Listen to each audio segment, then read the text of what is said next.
இப்ப நம்ம எல்லாருக்கும் யோகம்ங்கக்கூடிய பேர்ல எல்லாரும் என்ன பண்றாங்க அப்படின்னு பாத்தீங்கன்னா, யோகம்ங்கக்கூடிய பேர்ல எக்ஸசைஸ் பண்றாங்க, உடற்பயிற்சி பண்றாங்க. மோரர்லெஸ் ஹடயோகத்துக்கு கூட அந்த மாதிரி ஒரு ஆற்றல் உண்டு. அதிலும் நம்ம சில பலன்கள் பெறலாம். என்னன்னா, உடல் வலு பெறலாம். சம்டைம்ஸ் அந்த எக்ஸசைஸ் உடல் வலுப்பெற நம்ம மனமும் வலுவாகி கடினத்தன்மை அடைவதற்கு ஏதுக்கள் உண்டு. திருச்சிற்றம்பலம்.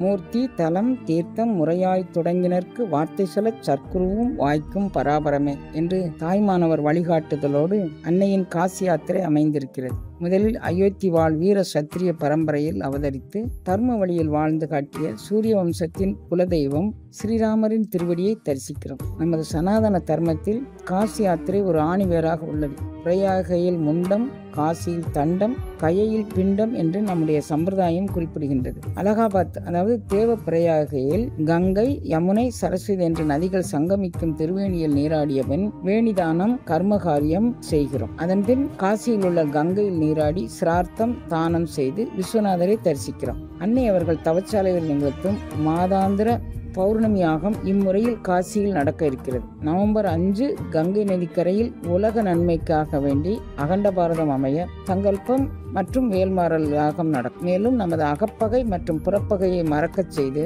எல்லா மங்களங்களையும் நமக்கு அருளும். காசியிலிருந்து 10 கிலோமீட்டர் தொலைவில் உள்ள சாரநாத் கோயில் புத்தர் ஞானம் பெற்ற அந்த இடத்தை நம்ம தரிசிக்க போகிறோம். இந்த மனநிறைவோடு கயா செல்கிறோம். அங்கு முன்னோருக்கு திதி தர்ப்பணம் செய்து பிண்டமிட்டு வழிபடுகிறோம். இதன்பின் நாம் அனைவரும் கல்கத்தாவை நோக்கி பயணிக்கிறோம். அங்கு வேலூர் மடத்தில் சுவாமி விவேகானந்தர், ராமகிருஷ்ண பரமஹம்சர் மற்றும் சாரதா தேவி அம்மையார் அவர்கள் ஆற்றிய சமுதாய தொண்டை உணரும் வண்ணம் அவர்களின் சுவாசத்தை உள்வாங்கி தியான பயிற்சியில் ஈடுபடுகிறோம். மேலும் ராமகிருஷ்ண பரமஹம்சர் வணங்கிய காளிதேவியின் திருவடியை தரிசிக்கிறோம். இதற்கு அடுத்ததாக புண்ணிய பூமியான ஜெகநாதர் கோயில் அமைந்திருக்கும் பூரி நகரை நோக்கி நாம் பயணிக்கிறோம். ஸ்ரீ ஜெகநாதர் திருவடியை தரிசனம் செய்துவிட்டு நிறைவாக ராமேஸ்வரம் நோக்கி நாம் பயணிக்கிறோம். ராமேஸ்வரம் ராமநாத சுவாமி தரிசனம் மற்றும் தனுஷ்கோடியில் அனுமன் சுவாமிகள் ஸ்ரீ ராமருக்கு அமைத்த ராமபாலத்தின் தொடக்கத்துக்கு சென்று எது எமை பணிகொடுமாறு அது கேட்போம் என்று நாமும் வேண்டிக் கொள்கிறோம். இந்த யாத்திரையின் மூலம் நம்மை குரு அருளுக்கும் திரு அருளுக்கும் உகந்த பாத்திரமாக மாற்றி எந்நாளும் இன்பமே என்று வாழ நாம் அனைவரும் பங்கு பெற்று பலனடைவோம்.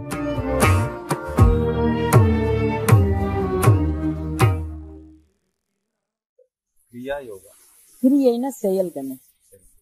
செயல் நீ சாதாரணமா இது வரைக்கும் நம்ம செயல் செய்யறோம், சோறாக்குறோம், கறியாக்குறோம், இதெல்லாம் செயல் தான். ஆபீஸ் போறோம், அதில் கம்ப்யூட்டரைஸ்டு ஒர்க்குனாலும் நீ பார்க்கலாம். சாதாரணமா கை வேலையா கூட நீ என்ன வேணா பார்க்கலாம். காலத்தின் கோலத்துக்கு தகுந்த மாதிரி நம்ம மாறிக்கிட்டே வரோம். அது எந்த வேலையினாலும் பார்க்கலாம். அது எல்லாமே கிரியை. இதை சைவ சித்தாந்தம் கர்மா அப்படிங்குது. இதன் மூலமாக உயிருக்கு மலங்கள் சேரும். கர்ம மலம்.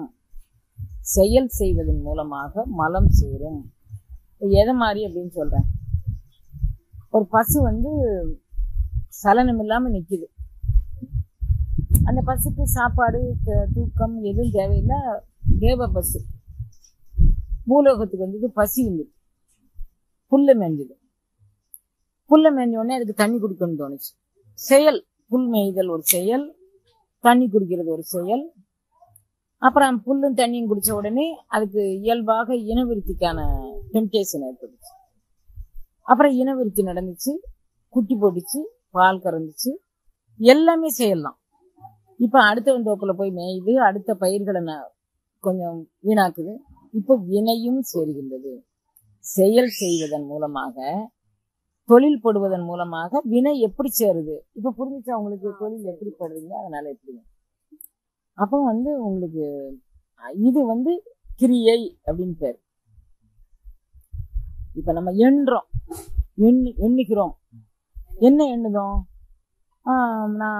நமக்கு முடியுதோ முடியலையோ, அப்ப அம்மாவே மையமா கொண்டு தவச்சால சமாதி ஆனா என்ன செய்யணும், அது அன்பர்களுக்கு என்ன அனுக்கிரகம் பண்ணணும், அதுக்கு பேரண்ட நாயகன் எனக்கு என்ன கருணை பண்ணியிருக்கிறான், என்னோடு தொடர்புடைய உயிர்கள் அந்த உயிர்களோடு நான் என்ன எதிர்வினை ஆற்றணும், அவங்களுடைய அப்ரோச் என்ன, நான் எப்படி, இது மாதிரி வச்சுக்கோமே. இதுவும் வினைதான். நீங்க வச்சுக்குவோம், நான் இதை சம்பாதிக்கிறோம் அதை சம்பாதிக்கிறோம். நீங்க மீன்ஸ் இவங்க வச்சுக்குவோம், வீடு கட்டணும், கல்யாணம் கட்டணும், புள்ள பெற்றுக்கணும், அதுவும் எண்ணங்கள். அதுல வந்து எண்ணங்கள் மூலமா இவனுக்கெல்லாம் மனைவி இப்படி அமைஞ்சிருக்கா, இவனுக்கெல்லாம் மனைவி இப்படி நமக்கே அமையல, இவனுக்கெல்லாம் புள்ள இப்படி பிறந்திருக்கா, அவனுக்கெல்லாம் நமக்கே அப்படி அமைய, நம்ம வினையை தான் நம்ம கழிக்க வந்திருக்கிறோம். சரி, இவன் பிள்ளை கொஞ்சம் கொஞ்சமா அது டெவலப் ஆகி பொறாமை, சூது, வாது, அப்படியே அது டெவலப் ஆகுது. சாதாரணமா நினைப்போம். அப்புறம் அந்த எண்ணங்கள் நம்ம மனசுக்குள்ள விழுந்த உடனே அது மேல மேல மேல மேல இவன் பார்த்து ஒரு இவன் கடந்த கிடைக்கு இவன் இப்படி ஆயிட்டானே, இவன் இப்படி ஆயிட்டான்.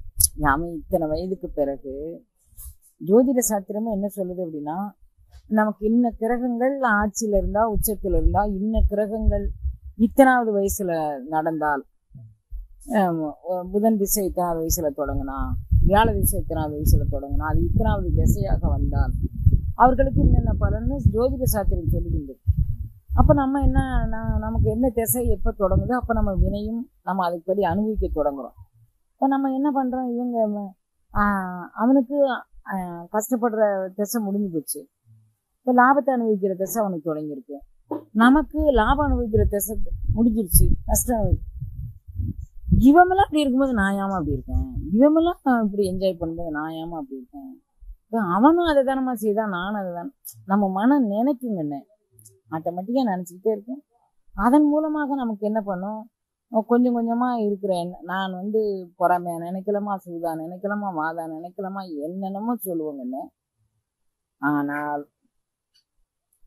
மனசுக்குள்ள இந்த எண்ணங்கள் ஓட ஓட ஓட ஓட ஓட நமக்கு வந்து அது பொறாமையாக மாறும், அவங்கள பார்த்தா ஒரு விருப்பா மாறும்.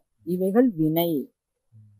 அப்போ தாறுமாறாக ஓடக்கூடிய எண்ணங்களை நெறிப்படுத்தினால் அது சிந்தனை. தரவாரான்னு கேட்டுக்கிறேன். அத்தனை வகுப்பிலும் பெருமைக்கும் என்னை சிறுமைக்கும் தம் தம் கர்மமே கட்டளைக்கல்னு கேட்டுக்கிறேன். இப்ப எதுக்கு இதை நினைக்க?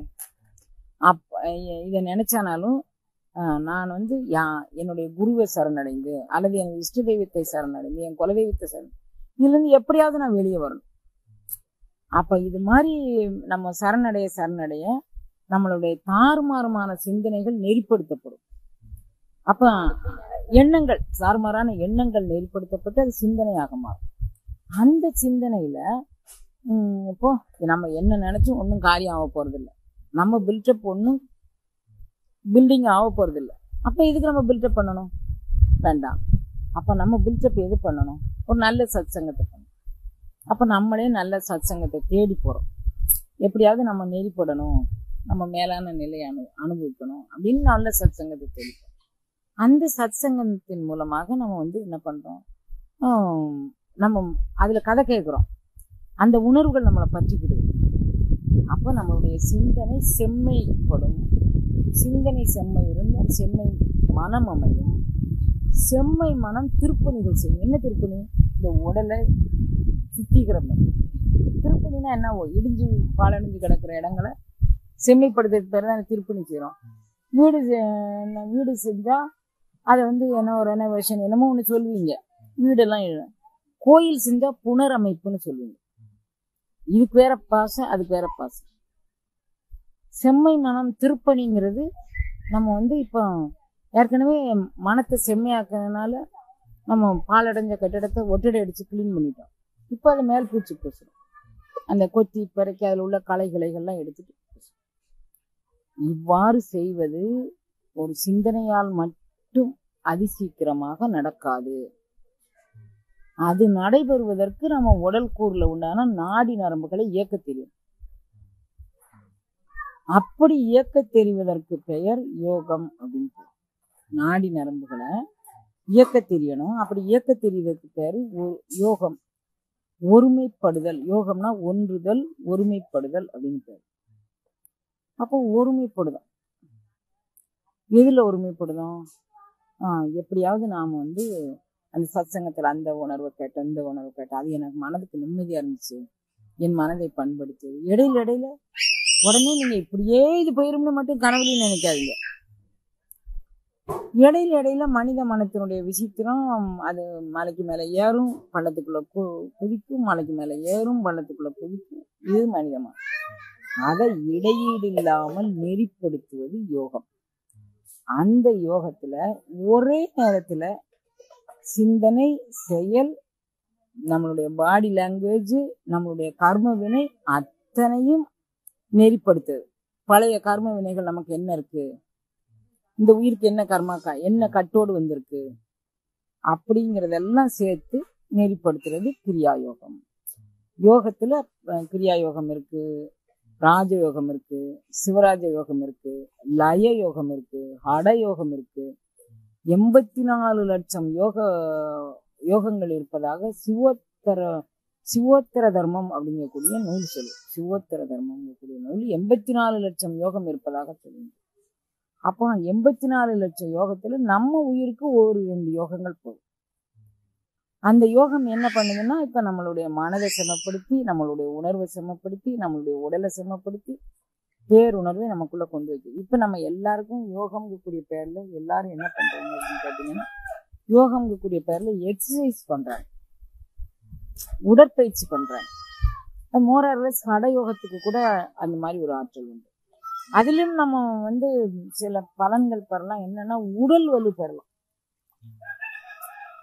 சம்டைம்ஸ் அந்த எக்ஸசைஸ் உடல் வலுப்பெற நம்ம மனமும் வலுவாகி கடினத்தன்மை அடைவதற்கு ஏதுக்கள் உண்டு. அதன் மூலமா நான் அந்த யோகத்தை குறைய சொல்லல, பட் அதுல உள்ள அட்வான்டேஜ் என்ன, டிஸ்அட்வான்டேஜ் என்னன்னு சொல்றேன்.